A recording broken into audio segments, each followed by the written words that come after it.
Inna lillahi wa inna ilaihi raji'una. Waɗannan wasu yaran musulmai ne 'yan mata Hausawa 'yan maɗigo da ba su jima da fitar da nonuwa ba, suka ɗauki bidiyo da kansu suna tsotson nonon junansu. Aƙalla ya kai kusan sati 3 da aka tura min wannan bidiyo. Na tsorata da tunanin makomar al'ummarmu a nan gaba. Abinda Yahudawa suke yi yau ya iso gare mu. Ina da wannan bidiyo sannan mun yanke shawarar fitar da shi. Wataƙila Allah ya taimake mu iyayen yaran ko 'yan uwansu ko wani da ya san su ya gani domin a ɗauki matakin gaggawa a kansu. Yara ne ƙanana balagar fari, amma sun zama cikakkun 'yan maɗigo.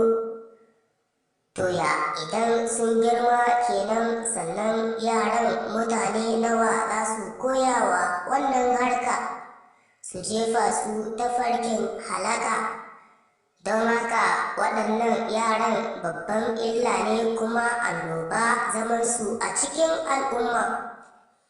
Ya zama wajibi iyaye su ko 'yan uwansu su ga abin da suka aikata, a ɗauki matakin da ya dace na killace su ko aurar da su ba tare da ɓata lokaci ba. Fitar da fuskokinsu a dandalin sada zumunta shine hanya kaɗai da saƙon da muke son isarwa zai isa domin a ɗauki mataki sannan ya zama darasi. Idan Allah ya sa an samu waɗanda ya san su ko ya san iyayensu ko 'yan uwansu, don Allah a tuntuɓe mu. Iyaye ku kula sosai da yaranku, musamman mata. Duniyar nan ta lalace, ku hana 'ya'yanku ƙawance da kowa, ku zama ƙawayen 'yan uwanku shine rufin asirinku. Ya Allah ka kare 'yan uwa musulmi daga fadawa cikin masifa.